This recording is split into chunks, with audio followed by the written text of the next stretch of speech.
बिस्मिल्लाहिर्रहमानिर्रहीम। अस्सलाम वालेकुम नाज़रीन, प्रोग्राम आप देख रहे हैं 7 से 8 सना हाशमी के साथ। मशहूर गज़ल का शेर है कि बदलता है रंग आसमां कैसे कैसे, इसका मिसरा है और अगला मिसरा ये कहता है कि मिटाता है पीरों जवां कैसे कैसे। इस वक्त जो पाकिस्तान की सियासत में हो रहा है उस पर तो यही सब कुछ मुझे लगता है कि पूरी तरह से सादिक आता है। बहुत कुछ हो रहा है और बहुत कुछ शायद होना अभी बाकी है, और जो सबसे अहम चीज़ होना बाकी है वो इलेक्शंस हैं। लेकिन इस इलेक्शन के हवाले से मुतज़ाद खबरें हैं कि शायद डिले या कुछ, लेकिन बहरहाल हुकूमत एक अपना पोस्चर ले चुकी है। वो कह रही है कि जी बिल्कुल इलेक्शन जो है हम करवाएंगे अक्टूबर में, और ख़ास कुछ सियासी हल्के हैं वहाँ से भी बहरहाल यही आवाज़ आ रही है। लेकिन हाल फिलहाल में जो खबरें बहुत ज़्यादा गर्दिश में रही वो ये कि परवेज़ इलाही साहब जो हैं उनकी गिरफ्तारी गुज़िश्ता रोज़ हुई। इस गिरफ्तारी के बाद पंजाब में एक सियासी हलचल तो मौजूद है ही, लेकिन इस गिरफ्तारी की एक अपनी भी एक सिग्निफिकेंस मौजूद है। आज जब वो ज़ाहिर अदालत में पेश किए गए कचहरी के अंदर तो कभी इम्कान था कि ज़ाहिर है जमानत हो जाएगी उनकी, लेकिन एक और मुकदमे में फिर उनको धर लिया गया। यहीं तक किस्सा नहीं रुका। वसीम अकरम प्लस कहलाने वाले जनाब साबिक वज़ीर आला पंजाब उस्मान बुज़दार साहब ने भी आज एक मुख्तसर सी प्रेस कॉन्फ्रेंस की और कहा कि मैं अब सियासत से बाज आया। यानी वो उन्होंने भी तौबा ताइब हो गए वो भी सियासत से, क्योंकि सियासत ने उनको अब तक के तकरीबन लगभग, अगर मैं गलती पर नहीं हूँ, 14 मुकदमात में धरा हुआ है। हर रोज़ पेशियाँ होती हैं, आना जाना उनका लगा हुआ है। फिर कल रात हमने देखा परवेज़ खटक साहब ने भी एक इंतहाई मुख्तसर प्रेस कॉन्फ्रेंस में कहा कि अलविदा अलविदा। तो ये सिलसिला तो बहरहाल अभी जारी व सारी है, ये कहाँ रुकेगा कुछ कहना कबलस वक्त है। और इस वक्त मुझे ज्वाइन कर चुके हैं साबिक गवर्नर रह चुके हैं पंजाब के चौधरी सरवर साहब। चौधरी सरवर साहब बहुत बहुत शुक्रिया। जैसे मैंने कहा कि बहुत ज़्यादा ज़ाहिर इंपॉर्टेंस है पंजाब की, लेकिन मैं ये सवाल करना चाहूँगी आपसे, आपकी मुलाकात तो हो ही रही है रोज़ाना की बुनियाद पर चौधरी शुजात साहब से। ये परवेज़ इलाही की गिरफ्तारी के बाद आपकी जो मुलाकात हुई है इसमें क्या किसी किस्म का ज़ाहिर गम, गुस्से या तशवीश का इजहार किया है बड़े चौधरी साहब ने? देखें, अभी थोड़ी देर पहले मेरी चौधरी शुजात हुसैन साहब के साथ, सालक हुसैन साहब के साथ, शाफे हुसैन साहब के साथ और दीगर पार्टी के जो रहनुमा हैं हमारे दूसरे सूबों से भी उनके साथ बड़ी तफसीली हमारी मुलाकात हुई है। अच्छा। लेकिन उसमें हमने जो शमूलियत है लोगों की, जिस तरीके से पार्टी को आगे लेके जाना है उस पर बहस हुई है। और मेरा चूँकि कल खैबर पख्तूनख्वा का दौरा था और मैंने वहाँ पर रिपोर्ट दी कि कौन कौन से लोग जो हैं हमारी पार्टी में वहाँ पर शामिल हुए हैं। और ये बड़ी आप तो पंजाब की बैटल ग्राउंड की बात कर रही हैं, लेकिन मैं कहता हूँ कि पूरा पाकिस्तान हमारा बैटल ग्राउंड है। और पूरे पाकिस्तान से लोग जो हैं वो पाकिस्तान मुस्लिम लीग में बड़ी कसीर तादाद में शिरकत जो है वो कर रहे हैं। और कल हमारे औरंगज़ेब मेहमद साहब जो कि आल पार्टी मुस्लिम लीग के प्रेसिडेंट थे, और उनके साथ जो हमारी उनकी वुमेन प्रेसिडेंट थी आसफा सरवर, उन्होंने हमारे साथ शमूलियत इख्तियार की है। और उनकी जितनी भी तंजीम थी वो बहुत ऑर्गेनाइज तंजीम थी और उनके तकरीबन 8-10 हज़ार मेंबर्स हैं। तो उन्होंने अपनी पार्टी को पाकिस्तान मुस्लिम लीग में कल ज़म करने का ऐलान जो है किया है। उसके साथ साथ ही जो PTI के एक यूथ लीडर हैं हमारे सैयद मुनीर आगा साहब जो कि टिकट होल्डर भी थे, उन्होंने भी कल हमारे साथ शमूलियत जो है वो इख्तियार किया। तो हमारी जितनी भी बातचीत हुई है, हमारी कोई परवेज़ इलाही साहब की गिरफ्तारी के बारे में कोई डिस्कशन जो है वो तो इस मीटिंग में नहीं हुई। अच्छा, तो साहब आप ये बात करेंगे बड़े भाई को छोटे भाई की गिरफ्तारी की कोई फिक्र ही नहीं, आप ये कहना चाहते हैं? नहीं, डिस्कशन ना होना और बात है। अच्छा। और जो तशवीश होना या परेशान होना और बात है। जाहिर है कि वो उनकी फैमिली के एक रुकन हैं और जो blood is thicker than water. तो लेकिन मैंने सिर्फ ये आपसे बात की है कि इस सिलसिले में हमारी कोई जो है वो इस टॉपिक पे कोई बातचीत नहीं हुई। ठीक है, लेकिन सर एक मुलाकात आपने तय करवाई, इंपॉर्टेंट प्रेस कॉन्फ्रेंस होने जा रही थी। तनवीर इलियास साहब, आपको पता पता है कि आपके भी दोस्त हैं, चौधरी शुजात साहब से भी मेरा ख्याल है उनकी बड़ी अच्छी गुफ्तगू रही, लेकिन जब वो प्रेसर के लिए आए आपके साथ तो कमरे से निकलते हुए हमारे ज़राए के मुताबिक उन्होंने कहा कि जो आप चाह रहे थे वो मैं आज नहीं कर सकता और शायद ना कर सकूं। तो ये तनवीर इलियास साहब के साथ किन मामलात पर, आपने कहा तकनीकी मामलात हैं जिस पर अभी बात होना बाकी है, उनके पार्टी के अंदर उनकी पोजीशन क्या होगी ये मामला तय करना है या कुछ और बात थी, क्यों नहीं शामिल हुए वो आपके साथ? देखिए, पहली बात तो ये है कि चौधरी शुजात साहब और मेरी और तनवीर इलियास साहब से हमारा बहुत पुराना रिश्ता है, बहुत पुराना ताल्लुक है। जी जी। तो तनवीर इलियास साहब ने चौधरी शुजात सेन से कहा कि मेरे साथ 16-17 जो हैं वो MLA जो हैं वो हैं आज़ाद कश्मीर से और 10 के करीब तकरीबन PTI के MNA उनके साथ हैं। अच्छा। तो चौधरी शुजात साहब मैं समझता हूँ कि बहुत ही मंजे हुए सियासतदान हैं। तो उन्होंने कहा कि बहुत अच्छी बात है, तो आप उन सबको हमारे पास जो है सब को लेके आएं ताकि हम फिर ग्रेटर जो है इसमें पार्टिसिपेशन करें। तो आज भी जब मैं वहाँ पर गया हूँ तो तनवीर इलियास साहब जो हैं वो चौधरी शुजात साहब के पास अपनी टीम के साथ अच्छा। मौजूद थे। तो उनका एक बहुत ज़्यादा चौधरी शुजात साहब के साथ एहतराम का रिश्ता है और वो एहतराम का रिश्ता जो है वो हर सूरत कायम रहेगा। चले कायम रहेगा, लेकिन काफली कैसे ज्वाइन करेंगे शायद ये सवाल है। लेकिन सर आज एक अहम मुलाकात हो रही है, आसिफ अली जरदारी साहब साबिक सदर पाकिस्तान और जनाब चौधरी शुजात साहब जो हैं वो मुलाकात करने जा रहे हैं। इस मुलाकात में ज़ाहिर हमें पता है पंजाब बैटलफील्ड है और वहीं पर ही सारे मामला तय हो रहे हैं, सबने वहीं डेरे लगा रखे हैं। इस मुलाकात में क्या चीज़ तय होनी है, क्योंकि काफ लीग हमें पता है एस्टेब्लिशमेंट के हमेशा करीब तरीन जमात रही, जो लोग कुछ लोगों के नाम है मैं अभी आगे चल के आपके साथ देती हूँ, लेकिन इस मुलाकात में क्या तय करना है कि पंजाब की सीट्स एडजस्टमेंट को तय करना है, इलेक्शन से पहले कैंपेन कैसे करनी है, किन इलाकों पे मोहित रहना है, क्या इस मुलाकात का पर्पस क्या है आसिफ जरदारी और चौधरी शुजात की?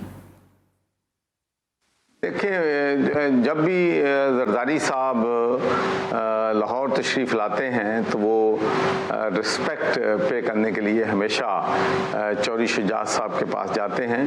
चूँकि चौधरी शुजात साहब एक बहुत बड़े रवादार और सियासतदान हैं जिनका काम लोगों को जोड़ना है, तोड़ना नहीं है, तो इस सिलसिले में मुलाकातें जो हैं वो होती रहती हैं।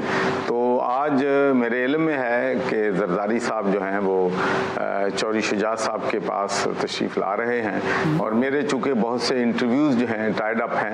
अच्छा। और मुझे अगर टाइम मिला तो मैं भी इंशाल्लाह उस मुलाकात में शरीक हूँगा।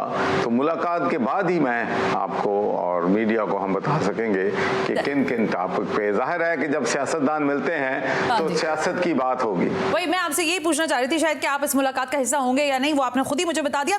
अच्छा, एक आपके बड़े देरीना दोस्त और ज़ाहिर जब हम पंजाब का विजिट करते थे गवर्नर हाउस का तो आप कहते थे कि वो यहाँ आते जाते हैं, मेरी उनसे बड़ी दोस्ती है। आज वसीम अकरम प्लस आपके देरीना दोस्त उन्होंने भी तौबा कर ली सियासत से।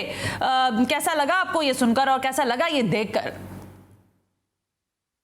देखिए जी, आज मैं एक अभी ट्वीट पढ़ी है वाजिद अब्बासी साहब जो कि अपनी यूके में भी होते हैं और PTI के बहुत पुराने साथियों में मेहरबानों से हैं। तो उन्होंने कहा कि अगर ये फैसला वो 4 साल पहले कर लेते तो आज शायद पाकिस्तान तहरीक इंसाफ जो है इन मुश्किलात जिनमें गिरी हुई है उन मुश्किलात में ना होती। लेकिन चौधरी सरवर साहब, आप तो ज़ाहिर गवर्नर थे, वो वजीर आला थे। मैं आपसे पिछले जब आप ज़ाहिर मौजूद थे गवर्नर के ऐसे मैं सवाल करती रही आपसे कि आपकी और वजीर आला की नहीं बन रही, लेकिन आप इस बात पर राजी नहीं थे, आपने हमेशा डिनाइल किया। अब फरमाइएगा कि क्या अगर अगली दफा में अगर पाकिस्तान तहरीक इंसाफ जो है वो वापस इख्तिदार का हिस्सा बनती तो आपको लगता है पंजाब की वजारत आला के उम्मीदवार एक मरतबा फिर उस्मान बुज़दारी ठहरते?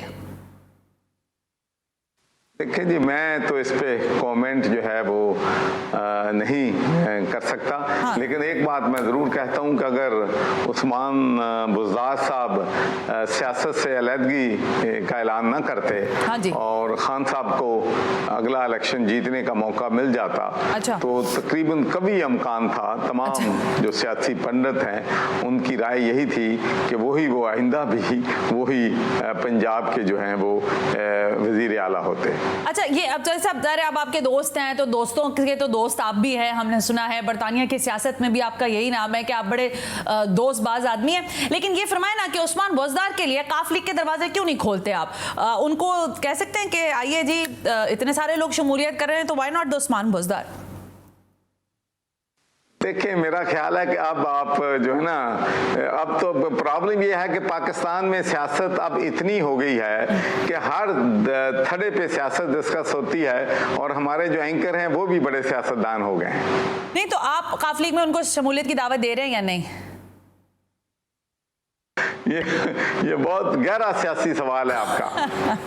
अच्छा, ये बहुत गहरा सियासी सवाल है आपका। कोई गहरा सियासी नहीं है चौधरी साहब, आप लोगों के लिए सियासत थोड़ी, अब तो आप तो जिसे कहते हैं ना गोते खा रहे हैं सियासत में, तो क्या गहराई, आप नाप ही रहे हैं गहराई। अच्छा चलें, उस्मान बोजदार को साइड पे रखते हैं। एक और मुलाकात, एक और बातचीत, अब मुझे नहीं पता ये बाज़ाब्ता मुलाकात थी, ये टेलीफोनिक टॉक थी, लेकिन बहरहाल जराइद में लिखा गया, अखबारों में छपा इस मुलाकात के बारे में। आपसे जब बात की गई तो आपने इसकी तरदीद नहीं की, तस्दीक भी नहीं कर रहे। अभी फरमा दें कि फवाद चौधरी से आपकी मुलाकात हुई थी, आपकी टेलीफोन पर बात हुई थी, या आपसे किसी ने कहा था कि इनसे जाकर मिलें, या उनको किसी ने आपके पास भेजा था? देखिए, मैंने पहले भी अर्ज किया है कि मैं इस मुलाकात की ना तस्दीक करता हूँ ना तरदीद करता हूँ, इसलिए कि मैं ज़िंदगी में कभी झूठ बोला नहीं है। और फिर मैं अगर ऐसी बात आ जाए, हालात ऐसे तरफ आ जाए, तो फिर मैं खामोशी इख्तियार कर लेता हूँ। तो सर जी, ये सीधा सा सब आप कह रहे हैं झूठ और सच। मैं सिर्फ इतना पूछूं, मुलाकात हुई या नहीं हुई? नहीं, किसी भी सियासतदान से मिलना जो है कोई बुरी, बल्कि मैं तो समझता हूं कि सियासतदान को मोर आफ्टन जो है मिलना चाहिए। चले, आप बहुत सारी मुलाकातों का पर्दा रखना चाहते हैं तो आपका पर्दा हम भी यहाँ रख लेते हैं, हम भी नहीं कुछ बात करते। लेकिन एक चीज़ जो सरफेस पर है और आपको मुझसे बेहतर पता है, जो सदर्न पंजाब की सियासत, जनूबी पंजाब की सियासत में बहुत इन्फ्लुएंस रहे जहांगीर तरीन साहब, एक मरतबा फिर वो उसी अंदाज से ड्राइव करना चाह रहे हैं। अब लोगों का हो सकता है कहने का मतम नज़र कि 2018 के हालात शायद मुख्तलिफ थे और 2023 के हालात बहुत मुख्तलिफ हैं, लेकिन ये बताइएगा कि जहांगीर तरीन से कोई मुलाकात, कोई बातचीत हुई है आपकी? क्योंकि अब हम देख रहे हैं जैसे 2018 में जहांगीर तरीन साहब बहुत सारे लोगों को जोक दर जोक जो है वो शामिल करवा रहे थे पार्टी के अंदर। अब वही सिचुएशन है, गो कि वो अपनी अलग पार्टी के हवाले से भी शायद इलेक्शन कमीशन ऑफ पाकिस्तान के रजिस्ट्रेशन चाहते हैं। इस हवाले से क्या फरमाएं, आप समझते हैं कि जहांगीर तरीन को सरप्राइज देंगे आपको पंजाब में? पहली बात तो यह है कि जो आज़ाद लोग जो हैं इलेक्शन जीत कर आते हैं तो वो फिर उनकी यही ख्वाहिश होती है कि जो पार्टी मरकज़ में और सूबे में बरसर इक़्तिदार आने की चांसेस हैं तो उस पार्टी में शामिल होते हैं। ठीक हो गया। और फिर उसके अलावा ताकतवर हलकों की भी उस वक्त सपोर्ट जो थी हासिल थी। तो मैं समझता हूँ कि जहांगीर तरीन साहब के पास वो जो 2018 का चैलेंज था, अच्छा। उससे 2023 है, इसका चैलेंज 10 गुना ज्यादा बड़ा है। और खासकर मैं ये समझता हूँ कि अब लोग जो हैं, जितने भी लोग पार्टी को छोड़ के आ रहे हैं, वो डिसीजन करने में बहुत ज्यादा रिलक्टेंट हैं। उसकी बुनियादी वजह यह है कि तकरीबन 25 के करीब लोग जो थे पीटीआई के, वो छोड़कर जो हैं वो हमजा शहबाज को सपोर्ट करने के लिए आए थे। और उनमें से बहुत से ऐसे लोग थे जो इंडिपेंडेंट अपना इलेक्शन जीतकर तहरीक इंसाफ में शामिल हुए थे। और बदकिस्मती से उन सब का फ्यूचर जो है वो बहुत, मैं समझता हूँ कि मुश्किल का शिकार हो गया। और 15 लोग जो हैं वो अपना इलेक्शन जो है वो हार गए और अपनी सियासत उनकी ख़त्म हो गई। तो इसलिए अब जो सियासतदान है वो बहुत सोच समझकर फैसले जो हैं वो करने वाले हैं। तो ये नई पार्टी बनाना एक बहुत बड़ा चैलेंज होता है। तो मैं तो, मेरी वेल विशेस जो हैं हमेशा हर एक के साथ रहती हैं कि हर एक का हक है कोई सियासी पार्टी बनाना चाहे या किसी पार्टी में शामिल होना चाहे, तो ये उनका जमहूरी हक है। ठीक है चौधरी साहब, एक सवाल शायद ज़ाहिर बहसियत सियासतदान आप भी सोचते हो, बाकी सारे लोग भी इस पर बात करेंगे। 2/3 अक्सरियत पाकिस्तान में इस वक्त जो हम सियासी मंजरनामा देख रहे हैं उसमें जो मौजूदा पार्टीज हैं उसके भी हिस्से हुए, तकसीम दर तकसीम का सिलसिला जारी है। कहाँ रुकेगा कुछ नहीं कहा जा सकता। काफ लीग को ही देख लें, आप जिस जमात का हिस्सा बने, वो दो भाई सारी जिंदगी हमेशा एक साथ रहे, आज तकसीम हो गए। अब ये फरमाएं कि 2/3 अक्सरियत, कोई सियासी जमात आइंदा इलेक्शन में आपको नजर आता है कि उठा सकेगी, और अगर होगा तो क्या ये अचंभे की बात होगी, या फिर इसी तरह एक इत्तेहादी हुकूमत बनेगी जो बहुत ज्यादा ज़ाहिर डरती रहेगी, संभलती रहेगी और मामला ऐसे ही चलेंगे? देखिए, पहली बात तो यह है कि ये 9 मई का वाकया अगर ना भी होता, अच्छा, तो फिर भी 2/3 मेजॉरिटी की जो लोग बात करते हैं वो पाकिस्तान की सियासत को नहीं समझते कि पाकिस्तान की सियासत जो है वो क्या है। अच्छा। मिसाल के तौर पर जो मर्जी आप कह लें, जो पीपल्स पार्टी की जो गिरफ्त है सिंध में, वो पाकिस्तान तहरीक इंसाफ जो है अंदरून सिंध नहीं तोड़ सकती। फिर उसके बाद कराची की जो सीटें हमें मिली थी 15-16, वो भी सबको मालूम है वो किस तरीके से पाकिस्तान तहरीक इंसाफ को दी गई थी। तो जो भी हालात हों, तहरीक इंसाफ की सीटें जो हैं सिंध में पहले से बहुत ज़्यादा कम होती अगर 9 मई का वाकया ना भी पेश होता। और जहाँ तक पंजाब का ताल्लुक है, पंजाब में मुस्लिम लीग नून का और पीटीआई का सख्त मुकाबला जो है वो होना था, और बलूचिस्तान में भी पीटीआई की कोई इतनी बड़ी सपोर्ट जो है वो नहीं है। तो मैं तो समझता हूँ कि सिंपल मेजॉरिटी भी किसी पार्टी के साथ आइंदा इलेक्शन में नहीं होगी। जो भी गवर्नमेंट बनेगी वो कोलिशन की गवर्नमेंट बनेगी। तो यहाँ तक पाकिस्तान मुस्लिम लीग का ताल्लुक है, इंशाल्लाह अभी तो प्रेडिक्ट करना बहुत मुश्किल है, क्योंकि अभी जो हमारे पंछी हैं, जो बर्ड्स हैं, वो हवा में हैं, और तमाम शिकारी जो हैं वो उनको अपने जाल में लेने की कोशिश जो है, कोशिश, मैं शिकारी नहीं, मुझसे भी बड़ा शिकारी हैं इधर, जरदारी साहब मुझसे भी बड़े शिकारी हैं, और तो सारे शिकारी जो हैं अपना अपना शिकार जो है उस पे लगे हुए हैं। तो देखें, मेरा जो टारगेट है, पहली बात तो यह है कि मेरा टारगेट कतन एक सियासी जमात के लोगों को लेना नहीं है। अच्छा। मुझे मेरी जमात में अल्लाह के फजल व करम से जमात इस्लामी के लोग मेरे पास, जो कि एक बड़ा अनहोनी होती है, डॉक्टर शकील ठाकर साहब जो कि मरकजी मस्जिद शूरा के मेंबर थे, प्रोविंशियल शूरा के मेंबर थे। साहब एक सवाल मैं आपसे करना चाह रही हूँ, एक मिनट चौधरी साहब, मैं ज़रा वक्त मेरे पास बहुत मुख्तसर रह गया है। ज़रा आप बहुत सारी मुलाकातों को डिनाई कर रहे हैं, बातों को डिनाई कर रहे हैं कि हाँ हो भी रही है, नहीं भी हो रही है, कुछ कंफ्यूज कर रहे हैं आप चीज़ों में। कल रात एक मुलाकात की खबर थी मेरे पास, कल रात कहा गया कि आप बहुत देर तक किसी से मुलाकात के लिए मसरूफ थे, आपके मोबाइल को भी लोगों ने रीच करने की कोशिश की, वो भी नहीं हो रहा। ये मुलाकात क्या थी? ये खुफिया कोई मुलाकात थी? कोई आप ज़ाहिर किसी से कोई बात ढकी छुपी तो नहीं है आजकल, तो क्या किसी को मनाने के लिए कोई मुलाकात आपके लिए तैयार की गई थी? कहाँ थे कल रात की जो खबर गर्दिश में थी कि चौधरी सरवर किसी टास्क पर हैं, किस टास्क पर थे आप कल रात? देखिए, मेरा ख्याल है कि आपकी इंफॉर्मेशन जो है मेरे ख्याल में कोई दुरुस्त नहीं है। रात को 2 बजे तक मैं आपको बता दूं कि मैं सलीम साफ़ी साहब के साथ गपशप जो है एक कैफेटेरिया में लगाता रहा हूं। राब्ते तो हर जगह हमेशा रहते हैं, लेकिन एक मैं आपसे ये बात कहना चाहता हूँ जो कि खुश आइंद बात है। मेरी तकरीबन तमाम जो लोग हैं पीटीआई से मुनहरफ हुए हैं या दूसरे लोग हैं, उनसे मुलाकातें हुई हैं। मुझे तो कम से कम किसी एक ने भी ये नहीं कहा है कि ताकतवर हलकों से उनका किसी भी तरफ इशारा है। अच्छा। तो मेरा ख्याल है they want to leave the battle ground open. जिसकी हिम्मत है, जो जहां किसको कन्विंस कर सकता है, वो शिकार मार ले, और चौधरी सरवर भी शिकार करने के लिए तैयार है। ठीक है, बहुत बहुत शुक्रिया साबिक गवर्नर पंजाब हमसे के लिए चौधरी मोहम्मद सरवर साहब की गुफ्तगू आप सुन रहे थे। मुलाकातों का सिलसिला जारी है, कुछ मुलाकातों को माना जाता है, कुछ मुलाकातों को नहीं माना जाता। बहरहाल पंजाब की सियासत के साथ साथ सिंध की सियासत में भी हलचल है। एमएनए रह चुके हैं साबिक एमएनए महमूद मौलवी साहब, उनकी एक मुलाकात हुई शाह महमूद कुरैशी साहब से। वो कह रहे थे कि मैं अपनी सियासी जमात लेकर आऊंगा या फिर कोई फलाही तंजीम बनाऊंगा, लेकिन उससे पहले उन्होंने एक प्रेस कॉन्फ्रेंस कर दी और उसमें इमरान इस्माइल साहब भी जलवा अफरोज हुए, फवाद चौधरी साहब भी सामने आ गए। महमूद मौलवी साहब क्या कुछ कह रहे हैं, जरा उनसे ही बात करके पूछते हैं इस ब्रेक के बाद।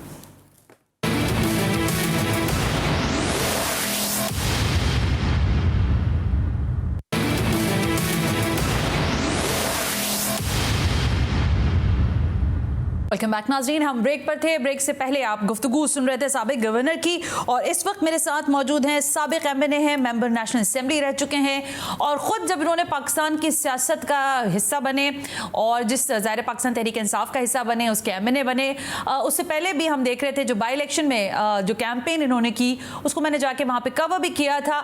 महमूद मौलवी साहब इस वक्त मेरे साथ हैं, लेकिन पाकिस्तान की सियासत से और पाकिस्तान की सियासत में एक मरतबा हमें बड़े सरगर्म दिखाई दे रहे हैं। गो कि एक प्रेसर उन्होंने जो हालिया की थी उसमें उन्होंने कहा कि मैं कोई फलाही तंजीम बनाऊंगा या अपनी कोई सियासी जमात बना लूंगा, लेकिन एक मरतबा फिर वो बड़े इन्फ्लुएंस दिखाई दे रहे हैं सियासत के साथ। महमूद मौलवी साहब अस्सलाम वालेकुम, बहुत बहुत शुक्रिया वक्त देने के लिए।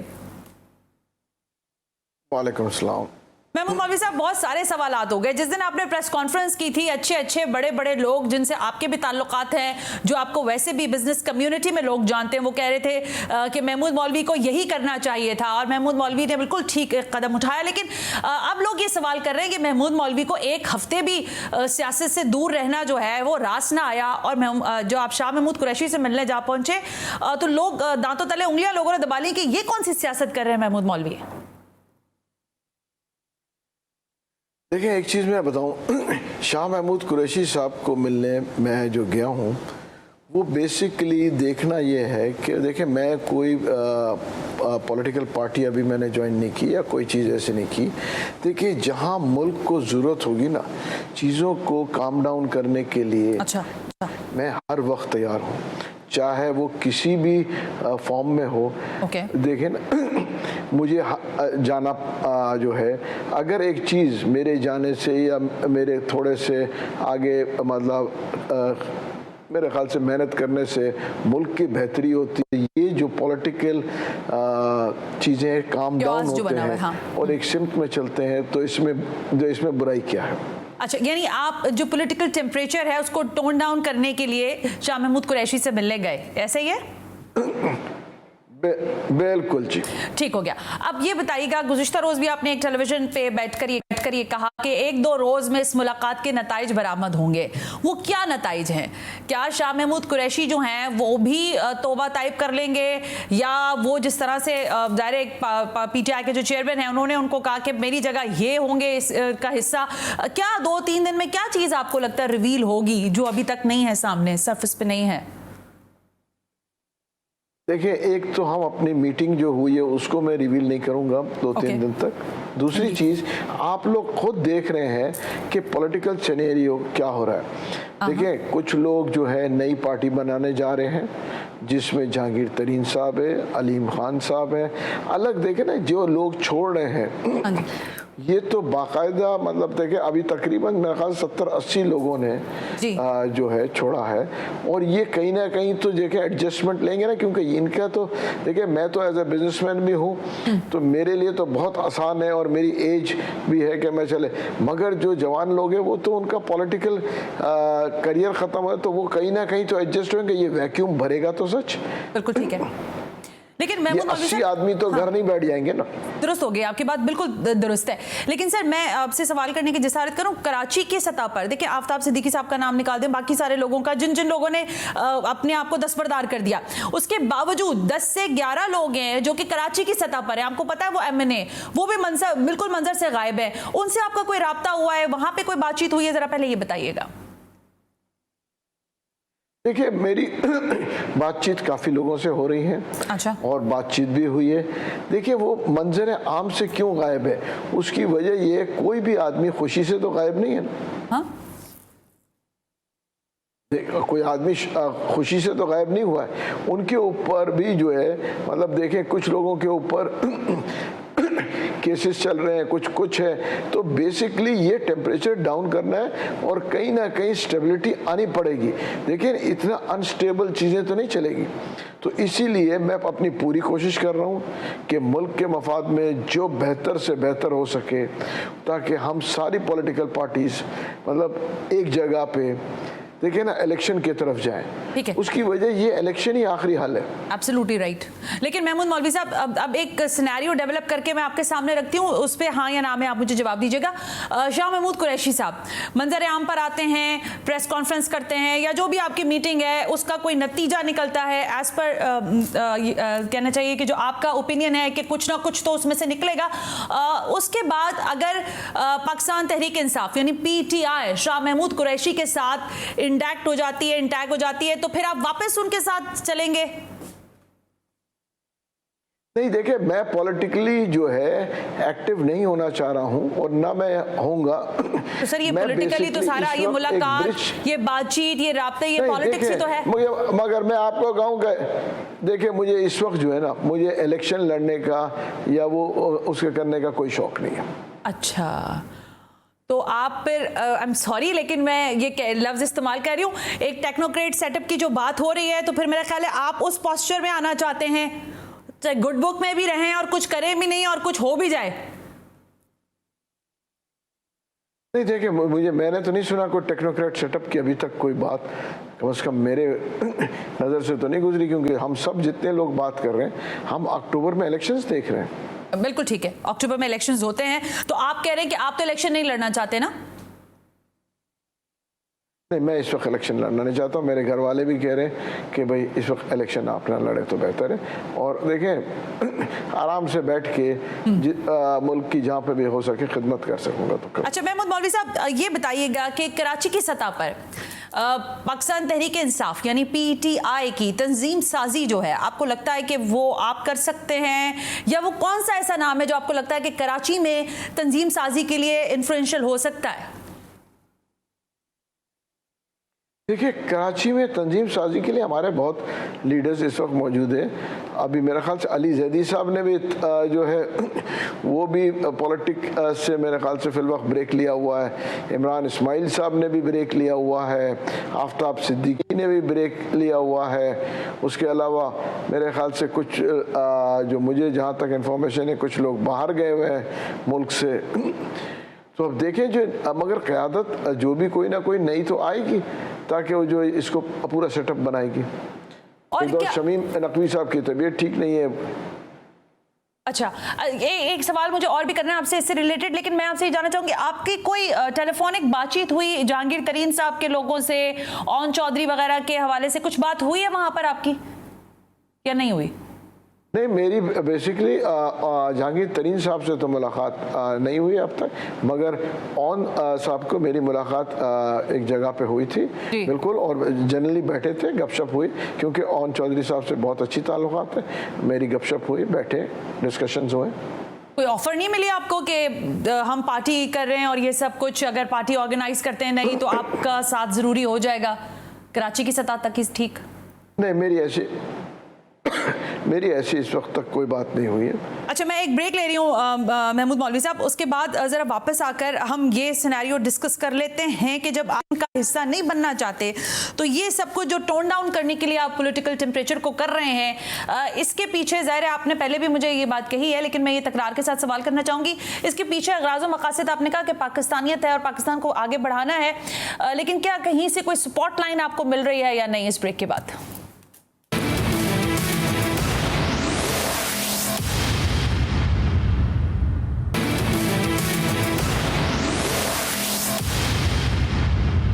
वेलकम बैक नाज़रीन, हम ब्रेक पर थे और मेरे साथ इस वक्त मौजूद है महमूद मौलवी साहब। महमूद मौलवी साहब, ये फरमाइएगा कि आपने कहा कि ओन चौधरी से आपकी एक मुलाकात हुई जिस पर आपने गपशप की, इत्तलात गलत या ठीक हो सकती हैं, तरदीद तस्दीक कीजिए कि क्या पाकिस्तान पीपल्स पार्टी की जानिब से आपको कोई टेलीफोन कॉल या आपसे कोई मुलाकात की ख्वाहिश का इजहार किया गया है या नहीं? जी बिल्कुल किया गया, बहुत सी और पार्टी से भी किया गया है। मतलब पीपल्स पार्टी से मेरे बड़े अच्छे ताल्लुकात हैं, मेरे MQM से बड़े अच्छे ताल्लुकात हैं। उसकी वजह देखें, मैं इस कराची का रहने वाला हूँ, मेरे सबसे बड़े अच्छे ताल्लुकात हैं, और मैं उन खुशनसीबों में से एक था जिनको जो कि MQM से जब आखिरी नेगोशिएशन हुई थी हमारी गवर्नमेंट टॉपल होने से पहले, रात के 2 बजे मैं खुद गया था इमरान इस्माइल साहब के साथ। तो मेरे सबसे बहुत अच्छे ताल्लुकात हैं।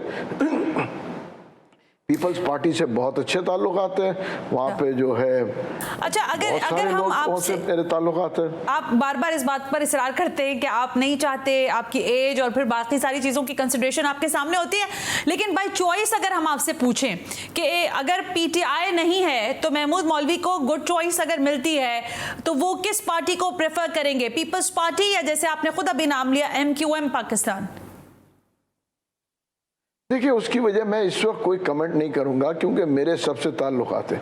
अगर मुझे किसी को ज्वाइन करना होगा तो मैं ज्वाइन करने के बाद आपको जरूर बता दूंगा उसी वक्त। अच्छा, इसका मकसद ये है कि आप ज्वाइन कर लेंगे, इसका इम्कानात मौजूद हैं? मैं कह रहा हूँ ना, अगर मुझे, देखिए मैंने कहा ना, देखिए इस दुनिया में हर चीज़ के इम्कानात होते हैं। देखिए ना, जिसको कहते हैं ना, बिन हर चीज़ ऐसे कोई चीज़ नहीं है नामुमकिन, तो दुनिया में कोई चीज़ नहीं, इम्कानात हर चीज़ के हैं। आप कभी सोच सकते थे कि पीटीआई जैसे पार्टी जो कि नॉन वायलेंस पार्टी थी, 9 तारीख को ये वाक़या हो जाएगा?